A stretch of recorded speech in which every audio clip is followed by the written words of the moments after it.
My name is Savera Dehart, and today I'm going to be giving a persuasive speech on why you should never drink and drive. This is my audience. Imagine waking up in a hospital bed, handcuffed to the bed, with a police officer standing directly over you. The last thing that you can remember from the night before is just wanting one more drink.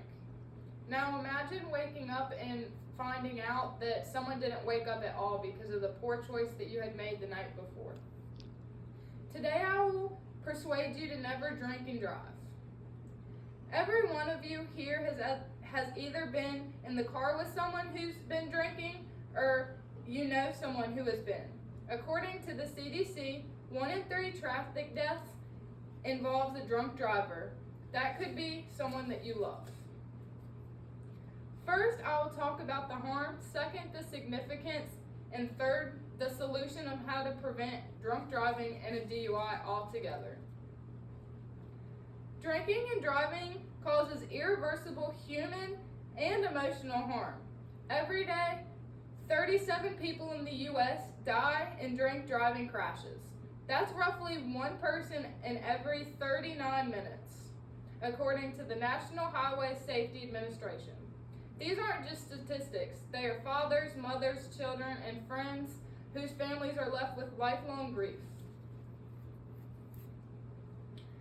Roughly 12,000 people are killed in DUI crashes yearly.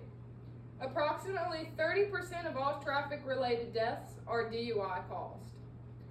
The highest percent involved in fatal crashes are 21-year-olds from 24 and then 25-year-olds from 34-year-olds. And underage DUIs are 1 in 4 teen crashes. And males are more likely to drive drunk in fatal crashes compared to women statistically. During the weekend, 28% of fatal crashes are alcohol caused, compared to 16% on the weekends.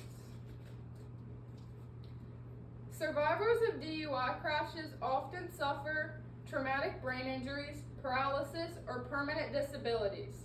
That is forever changing their quality of life because you couldn't set up a rideshare app 20 minutes in advance instead of getting behind the wheel. Now that we understand the human toll, let's go over what happens to the driver that makes the choice. A first DUI can cost roughly $10,000 in fines, legal fees, increased insurance, and you can be required to take classes like BASAP. You can also lose your driver's license, your job, and your freedom. And jail time can range from days to years.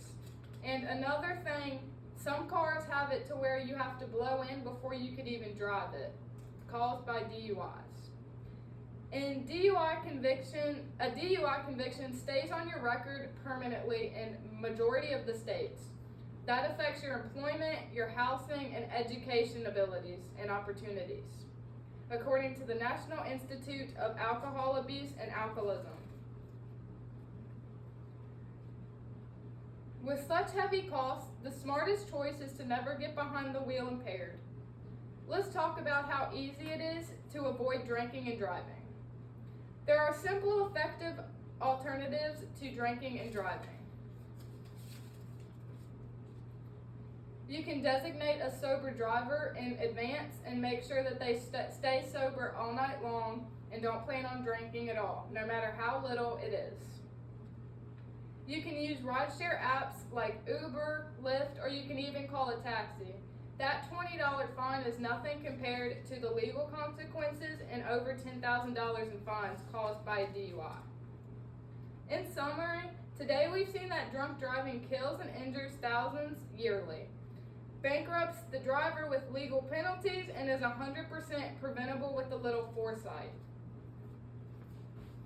And then here's a chart of BAC levels. Alcohol affects everyone differently based on their weight, their gender, and if they're lightweight, if they've eaten or anything. It all affects you different. The legal limit to drive is 0.08, and if you go over that, you will be convicted with a DUI. Next, I'm going to be showing you crashes caused by DUIs. Here's the first one. You can clearly see that the car is smashed into smithereens. You don't want that to be your car. Next, this one. This one doesn't have as much damage, but it appears that the front bumper is missing, which is never a good sign. Next, this car is totally flipped on its side. And then this one, this is actually a news article, and it is from California, and I'm 99% sure that this crash was fatal. And then this one was a high-speed DUI pursuit crash, killing young driver.